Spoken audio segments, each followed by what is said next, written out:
मेरा नाम है कुलदीप कुमार और आप देख रहे हैं युवा दस्तक। युवा दस्तक पे आज हमारे साथ एक युवा साथी है जिसका नाम है प्रतीक्षा। प्रतीक्षा अपने गांव में हर रोज़ बच्चों को पढ़ाती है और खुद सपना है कि अब मुझे बैंक मैनेजर बनना है। बाबा साहब अम्बेडकर की विचारधारा को तमाम युवाओं में लेकर के जाना, भारत के संविधान को स्टडी करना और संविधान में दिए अधिकारों की बात करना, हर रोज़ प्रतीक्षा यही काम करती है और अपने गांव में मिसाल बनती जा रही है। आज युवा दस्तक पे प्रतीक्षा हमारे साथ है। हम प्रतीक्षा से जानेंगे उसका सपना क्या है, वो किस तरीके से अपने बच्चों को शिक्षित करती है, आखिर उसने ये बीड़ा क्यों उठाया है। क्योंकि इस देश में युवाओं की आवाज़ को बुलंद करने के लिए युवा दस्तक हर रोज़ ऐसे युवाओं से बात करता है जो अपने गाँव में कोई ना कोई नया काम कर रहे हैं, संवैधानिक मूल्यों की बात कर रहे हैं, बदलाव की काम कर रहे हैं। आज युवा दस्तक पे प्रतीक्षा है। हम प्रतीक्षा से ही बात करेंगे कि उसका बचपन कैसे बीता और उसने ये सोच कहाँ से लाई, आगे क्या करना है। आज तमाम युवा साथी युवा दस्तक पे जो प्रतीक्षा को देख रहे हैं, निश्चित तौर से वो भी सीख पाएंगे कि कैसे प्रतीक्षा अपने गांव में एक मिसाल बनती जा रही है तमाम उन लड़के लड़कियों के लिए, ख़ास तौर से दलित समुदाय में जहाँ पे बच्चियों को पढ़ाने के लिए दिक्कत होती है, जहाँ पे लोग बच्चियों को घर से नहीं निकलने देते, तमाम तरीके की परिस्थितियाँ आती हैं।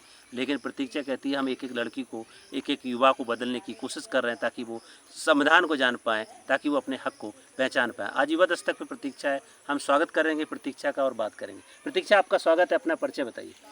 मेरा नाम प्रतीक्षा गौतम है। मैं एजुकेशन में बीएससी सेकेंड ईयर हूँ और मेरा सपना है बैंक मैनेजर बनना। साथ ही जो एससी समाज के बच्चे हैं, छोटे छोटे युवा भी हैं, जितना सहयोग होता है मैं उतना सहयोग उन सभी के साथ करना चाहती हूँ ताकि वो जागरूक हों और अपने देश में कुछ नाम कर सकें। जी, तो प्रतीक्षा, आपके दिमाग में ये कब पहली बार आया कि हमें अपने बच्चों को शिक्षित करना है और कहाँ से आपको प्रेरणा मिली? प्रेरणा मिली है मुझे अपने दादाजी से, जो हमेशा उनका सपना था कि मैं कुछ करूं। उन्होंने कभी ऐसा नहीं सोचा है कि वो हमारे घर के जो बच्चे हैं वो आगे ना बढ़ें। उन्होंने हमेशा हमें यही शिक्षा दी है कि तुम भी कुछ करो और हो सके तो लोगों को इसके लिए जागरूक करो ताकि वो भी कुछ आगे कर सकें। तो प्रेरणा मुझे अपने दादाजी से ही मिली है। जी, तो प्रतीक्षा, आज आपको युवा दस्तक में बहुत सारे युवा साथी देख रहे हैं और युवा दस्तक पिछले 26 नवंबर भारतीय संविधान दिवस से इस देश के युवाओं ने एक कैंपेन शुरू किया है जहां हर रोज़ युवा आकर के अपनी बात रखते हैं। आज प्रतीक्षा हमारे साथ युवा दस्तक पे जुड़ी है। प्रतीक्षा, अपना बैकग्राउंड बताइए, आप किस गांव से आते हैं, आपका परिवार क्या करता है और किस तरीके से आप आगे बढ़ रहे हैं?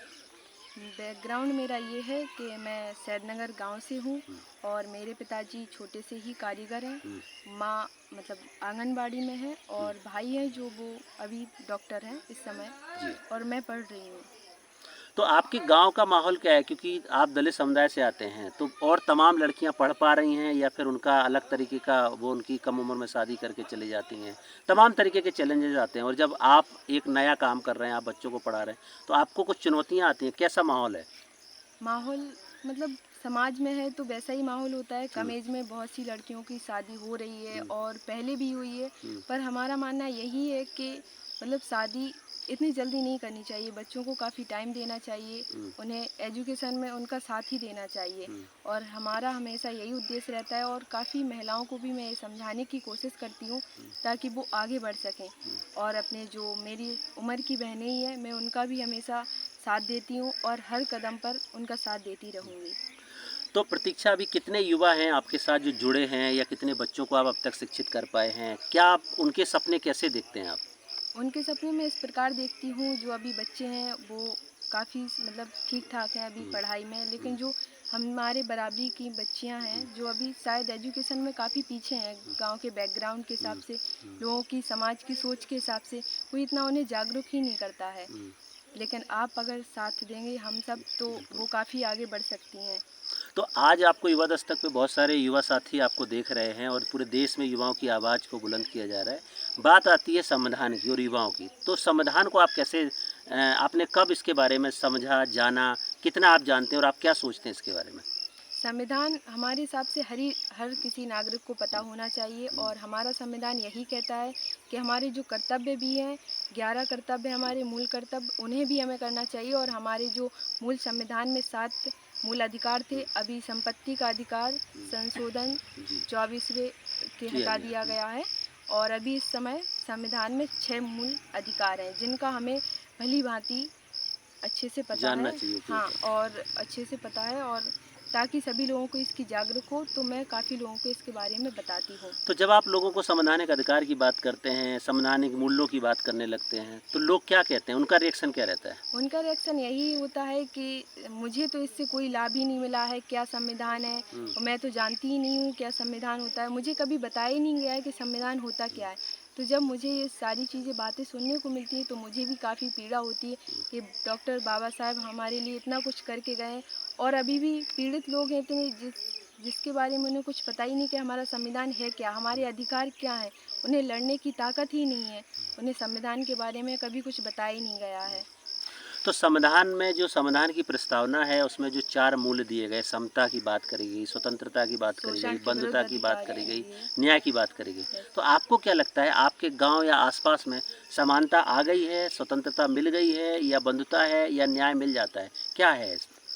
या लोग अभी भी संघर्ष कर रहे हैं? लोग अभी भी संघर्ष ही कर रहे हैं, अभी इतने अच्छे से स्वतंत्रता भी नहीं है, पर संघर्ष की ओर सभी का दायित्व है। बिल्कुल।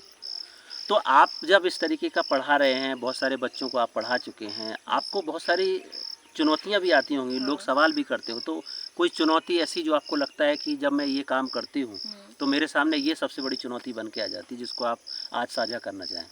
चुनौती यही होती है हमारे समाज में कि लड़कियों को मतलब पढ़ने नहीं दिया जाता है, और कहा जाता है कि मतलब आप ऐसा क्यों कर रहे हो, और ऐसा नहीं करना चाहिए आपको, समाज हमारा इतना अधिकार नहीं देता है। लेकिन मैं इसके विरुद्ध ही जाऊंगी, बिल्कुल। क्योंकि मैं शिक्षित हूँ, तो शिक्षित होने का कुछ दायित्व मेरा बनता है कि बच्चों को शिक्षा भी दे रही हूँ इसी प्रकार, और महिलाओं को भी शिक्षा देती हूँ कि आप ऐसा ना करें। हमारे संविधान में अधिकार है तो हमें उसका प्रयोग करना चाहिए। बिल्कुल।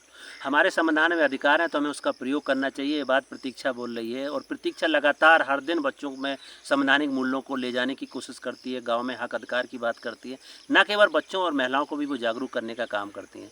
प्रतीक्षा, आपका आगे का सपना क्या है? किस तरीके से आप अपनी ज़िंदगी आगे देखना चाहती हैं? मेरा सपना यही है कि मेरे समाज के लोग हैं वो आगे बढ़ें, जो बच्चे अभी पढ़ रहे हैं वो भी आगे बढ़ें और अपने जीवन में कुछ करें, ताकि वो अपने समाज का, अपने देश का और बाबा साहेब का नाम रोशन कर सकें, क्योंकि संविधान उन्हीं की देन है, और अगर शायद वो नहीं होते तो शायद आज हम भी नहीं होते। अगर वो नहीं होते तो शायद हम भी नहीं होते। ये बात बाबा साहब को कोट करते हुए प्रतीक्षा ये बात हमारे सामने रख रही है।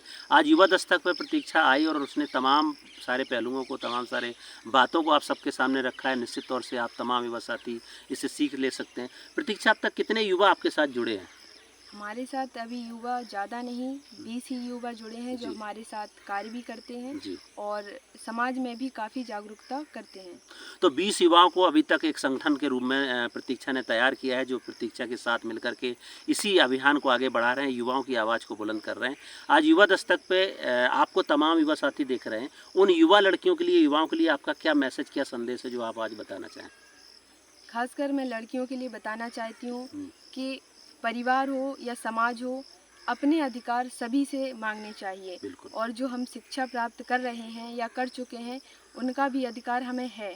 तो हम अपने जीवन में कुछ करें और समाज का और देश का भी नाम रोशन करें, और जो हमारे छोटे छोटे नन्हे मुन्ने बच्चे हैं, मैं उनसे भी ये संदेश पहुंचाना चाहती हूँ कि अपने देश के लिए कुछ करें, अपने समाज के लिए कुछ करें। तो प्रतीक्षा ने स्पष्ट तौर से 2 संदेश बच्चों के लिए कि वो अपने देश के लिए कुछ करें, और युवाओं के लिए कि लड़कियों के लिए खास तौर से कि वो अपने हक और अधिकार की बात जरूर करें। चाहे परिवार हो, घर हो, समाज हो, सबसे अपने अधिकारों के लिए लड़ना है, सम्मान से जीना है और इस देश का नाम रोशन करना है। आज युवा दस्तक पे हमारे साथ प्रतीक्षा है। प्रतीक्षा, आपका बहुत धन्यवाद। हमारी शुभकामनाएं युवा दस्तक की कि आप जरूर अपने मिशन में कामयाब हो, आप जरूर एक बैंक मैनेजर बन के और तमाम युवाओं को जागरूक करते हुए इस मिशन और मूवमेंट को आगे लेकर के जाएँ। युवा दस्तक पे आज प्रतीक्षा हमारे साथ आई। प्रतीक्षा का बहुत बहुत धन्यवाद। हम हर रोज़ ऐसे ही युवा साथी से मिलते हैं जो कुछ नया कर रहे हैं, जो अपने गांव में बदलाव की दिशा में प्रयास कर रहे हैं। आज की कहानी में इतना ही। कल फिर मिलेंगे एक नए युवा साथी के साथ। तब तक के लिए नमस्कार। जय भीम, जय संविधान। देखते रहें युवा दस्तक।